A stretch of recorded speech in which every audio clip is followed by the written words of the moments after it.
Hey guys, it's time to change the fuel filter on my 2014 Dyna Low Rider. It's got 37,000 miles on it. It's 9 years old. It's the original filter. I'm sure it's going to be like charcoal black when I pull it out of there. So I'm going to show you what I did. Alright, so first up, you're going to need to drain the fuel tank. Now on the Dyna, you have this crossover tube that goes under the frame that allows the gas from both halves of the tank to meet up. What you're going to do is start with a small pair of vice grips, and you're going to clamp off the one side, and then you're going to feed some fuel line through. Now from the factory you have these clamps that are not reusable. I've cut mine off and replaced them with a reusable hose clamp. I loosened this, slid it back. When you take this hose off, obviously gas is going to come out, so you can very quickly put this piece onto the tube. The other end is going into a gas can, and you're going to let that drain. So you're draining this half of the tank. The other half isn't going to drain because you have that vice grip on there squeezing it closed. So when this half finally finishes draining,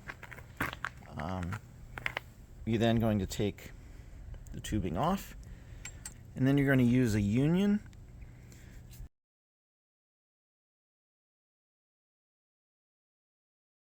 and then you can let off that vice grip and let the other half of the tank drain. And while it's draining, you can stand the bike up and move it around a little bit so that the gas all comes out. So I did that process already, and then I put my tube back on. So for the most part, the fuel tank is empty. Obviously there's a little bit of residual fuel in there, but pretty much empty. Next up, I'm going to undo the instrument console.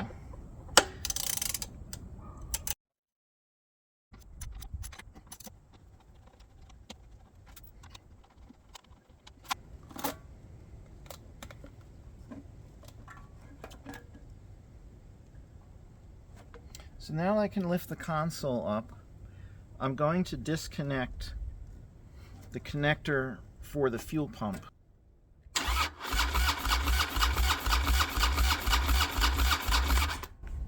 Alright, that's all it takes. So now I know when I disconnect the fuel line, there's not going to be any gas that comes squirting out of there under pressure.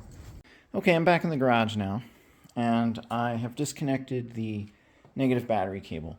You know, you might wonder, why did I drain the tank out in the driveway? Check out what happens when 5 gallons of gasoline blows up. 3, 2, 1, 0. You okay? You okay? I definitely didn't want to be messing around. You know, when it comes to safety, gasoline, highly explosive. So drain your tank, disconnect your battery, you know, your life's worth it. So I just zip tied my console to the handlebar, just keep it out of the way. This is the vent hose, take that off. Before we go any further, let me show you what you need to do this job. So this is the OEM fuel filter. There's the part number. I'll put it in the description. Nice little white cottony filter. Like I said, the one we're going to take out is going to be very dark gray or black. There's also 6 screws that hold the top plate in, which we're about to remove. And the instructions in the service manual call for discarding those and getting new ones. And I'm sure there's a good reason why they don't want you to reuse these. It says with seal washer. So you have the screw, and then you have what looks like a metal washer, but then on the inside you can see a black seal. These were not cheap. With tax, a dozen of them ran me about $35.50. So Harley tax strikes again. There's also a fuel sock, also called the inlet strainer. I actually won't have mine till tomorrow.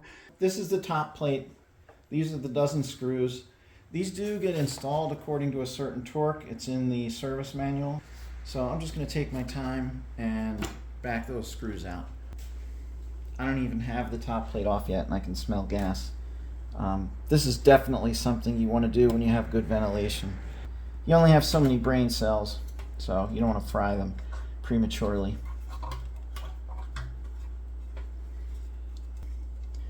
we have the gasket. Be careful with that because we're going to reuse it. And we have one clip which we need to remove. This little tab you press down, pull that off. You need to press together these two black tabs. There's one here and there's one underneath. I can't get my finger underneath there.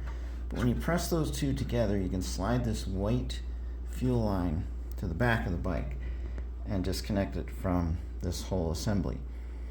The other thing we need to do is press this tab and slide the whole unit forward.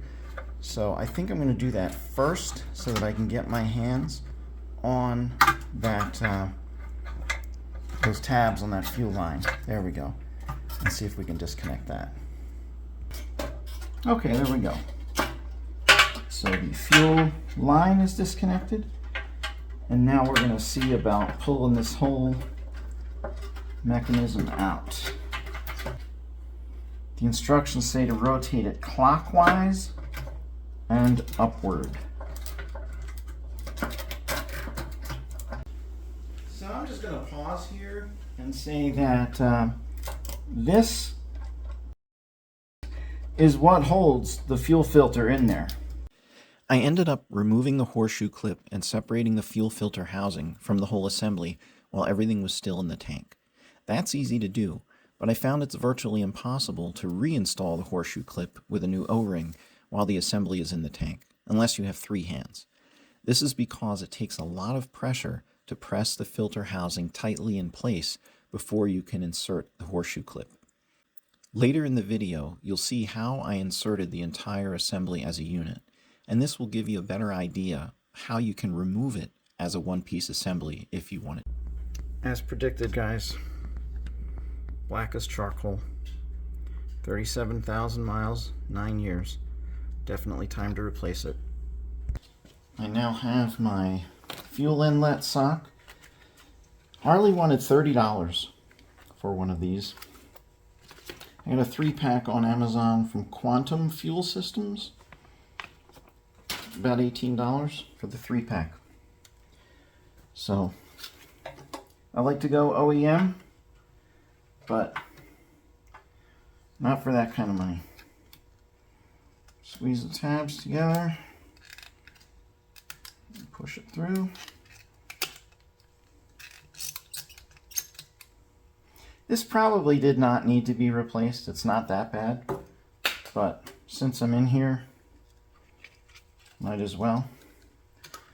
Just need to make sure the hole lines up. And there's all there is to that.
It's in, baby.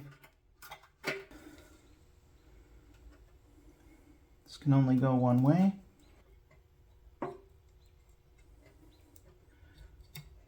That is in.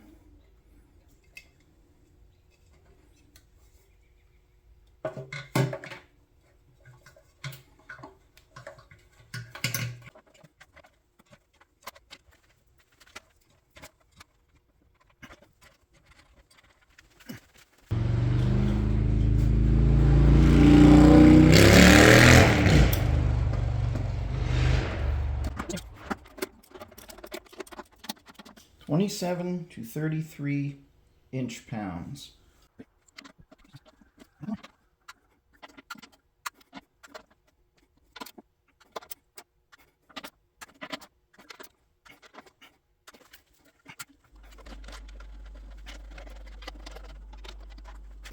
All right, well, the fuel tank is back together. I'm going to connect the battery, put the seat on, fill it with fuel, and start it up. That sounds good.